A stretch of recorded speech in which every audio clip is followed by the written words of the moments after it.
چلے اسی تنخواہ میں سے جب بندہ بڑے بیٹے کی شادی کر کے بہو بیاہ کے لے آئے تو پھر بھی کام چلتا ہے، اور جب اس بیٹے کو اللہ بچے عطا کر دے تو اسی گھر میں، اسی آنگن میں، اسی چھت کے نیچے کام چلتا ہے۔ تو پھر تو مان جانا کہ چلانے والا تو نہیں، چلانے والا کوئی اور ہے۔ پھر تو مان جا کے چلانے والا کوئی تو اس وقت جب تنخواہ تیری لگی تھی تو کہتا تھا ابا ابھی میری شادی نہ کر، میں بیوی کو کیسے کھلاؤں گا؟ تو وہی شخص ہے جس کی چھت کے نیچے پھر 1.5 درجن پوتے بھی پل رہے اور گزارا ان کا بھی ہو رہا ہے۔ تو رزق کا ذمہ کس کا ہے؟ اللہ کا، اللہ کا ذمہ۔ اب ہمیں پتہ ہے پہلی بات تو پریشانی اس لیے اتار دینی چاہیے کہ ذمہ ہمارا ہے ہی نہیں۔ اب دوسری بات یہ کہ ذمہ داری کس کی ہے؟ اللہ حکیم بھی ہے اور علیم بھی ہے، حکیم بھی ہے اور جانتا بھی ہے، اور اسے پتہ بھی ہے کہ دینا کس طرح ہے۔ اب ہم پتہ کیا کہتے ہیں؟ کہتے ہیں وہ جو بندہ پجاروں میں بیٹھا ہے وہاں اسے نہیں بیٹھنا چاہیے تھا، اور میرا حق تھا۔ تجھے زیادہ پتہ ہے کہ اللہ کو؟ بول کے بتانا کس کو پتہ زیادہ ہے؟ کیوں جی؟ تو آپ اصل ٹینشن پتہ کب لگتی ہے؟ جب بندے کہتے ہیں نہیں وہ پجاروں میری تھی، میرا حق تھا۔ وہ جب گزرتی ہے نا پاس سے مہران کے تو مہران والا ٹینشن بڑی لیتا ہے، حالانکہ اللہ کو زیادہ پتہ ہے کہ وہ حق۔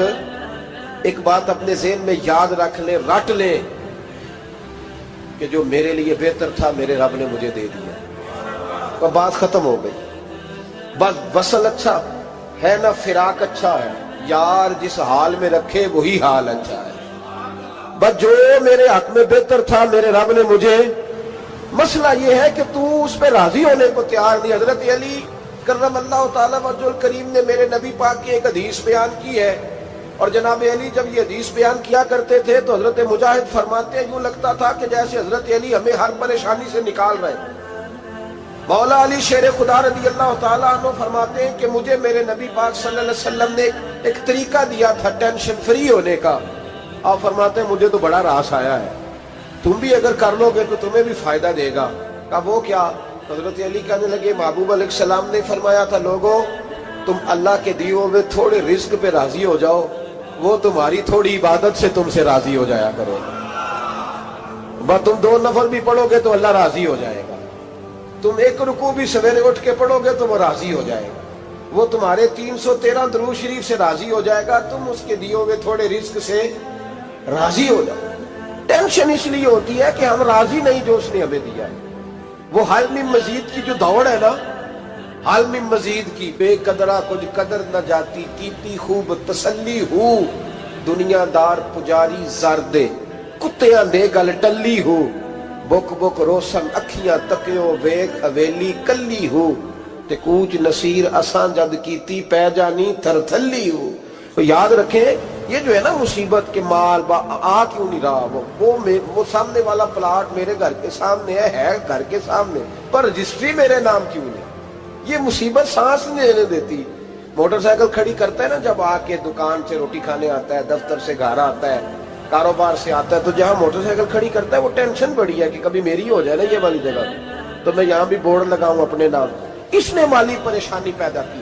تو جس حال میں ہے، کیونکہ تو نے اپنا یہ حال خود نہیں بنایا، جس نے بنایا ہے وہ بڑا بہتر جانتا تھا کہ تو اسی حال میں اسے اچھا لگتا ہے۔ تو اسے اسی حال میں، ایک بزرگ تھے تو ان کی طبیعت بڑی علیل ہو گئی، بیمار ہو گئے، تو اللہ نے آزمائش دی تو کیڑے پڑ گئے وجود میں۔ ایک کیڑا یہاں سے کھا رہا تھا، اللہ والے بڑے راضی رہتے ہیں اس کی رضا پہ، تو کیڑا یہاں کھا رہا تھا تو نیچے گر گیا، تو بابا جی نے اٹھا کے پھر وہاں رکھ لیا، کہنے لگے جب اس نے تیری ڈیوٹی مجھے کھانے کی لگائی ہے تو میں اس بات پہ راضی ہوں، تو نیچے کیوں گرتا ہے؟ بٹ ٹھیک ہے کھا، جب اس نے تجھے ڈیوٹی جو تیری لگائی۔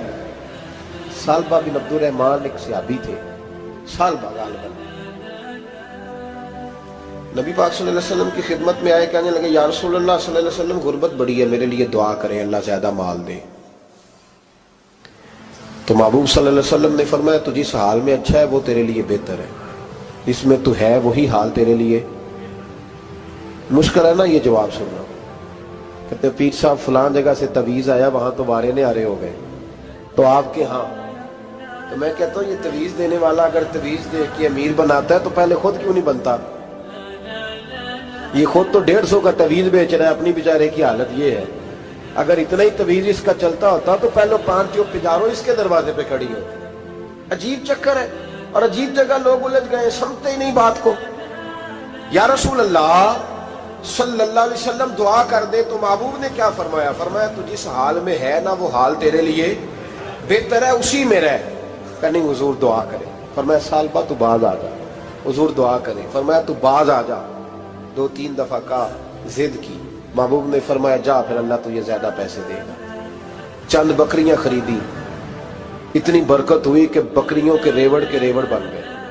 پھر کچھ بکریاں بیچ کے گائے خرید لی، ان کے بھی ریوڑ ہو گئے۔ پھر کچھ اونٹ اونٹنیاں لے لی، ریوڑ ہی ریوڑ۔ پہلے 5 وقت مسجد میں آتے تھے، اب فجر اور عشاء رہ گئی۔ پھر مال زیادہ ہوا تو مدینے شہر میں کوئی جگہ ہی نہیں، مدینے سے باہر حویلی خریدی، پھر جمعہ ہی رہ گیا۔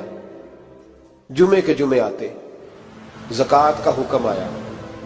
میرے نبی کریم علیہ السلام نے حضرت ابو ہریرہ کو بھیجا، فرمایا جا اسے کہہ تیری زکوٰۃ بنتی ہے 2.5%۔ 10 کروڑ روپیہ ہو تو کتنی زکوٰۃ بنتی؟ بھی 1 کروڑ کی 2.5 لاکھ ہوئی نا، تو 10 کروڑ کی کتنی ہوئی؟ تو بڑی مصیبت ہے جب بینک سے میسج آتا ہے نا کہ 25 لاکھ نکل گیا تیرے اکاؤنٹ سے، بہت بڑی مصیبت، بڑی ٹینشن ہوتی ہے۔ ایک صاحب میرے پاس آئے، ان کی زمین اچانک مہنگی ہو گئی، اچانک پہلے کچھ 15-16 لاکھ کی ایکڑ زمین تھی، پھر وہ کروڑ کی ہو گئی۔ تو میرے پاس آئے، کہنے لگے وہ 10 کروڑ روپے بنتے ہیں تو زکوٰۃ، تو میں نے کہا آپ نے کیا کیا؟ زری زمین پہ عشر آتا ہے، اس پہ زکوٰۃ نہیں آتی، تو آپ نے کیا کیا؟ کہنے لگے وہ کچھ سوسائٹی کے رول کے مطابق میں نے فائلیں وغیرہ لے لی ہیں، اب میں نا کبھی موقع آئے گا تو ان کو بیچوں گا۔ تو میں نے کہا اب تو آپ کا یہ مال ہو گیا بزنس کا، تو اب تو اس پہ زکوٰۃ آئے گی۔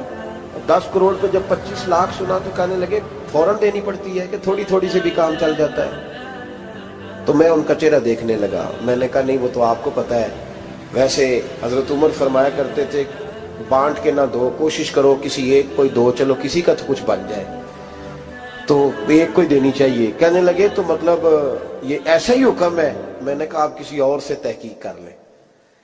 اب یہ بھائی لیتے وقت نہیں تجھے ٹینشن ہوئی کہ 15 لاکھ کا کروڑ ہو گیا، تو اس وقت کبھی تو نے کہا کہ یا اللہ، تو یہ کیسی سوچ ہے مسلمان؟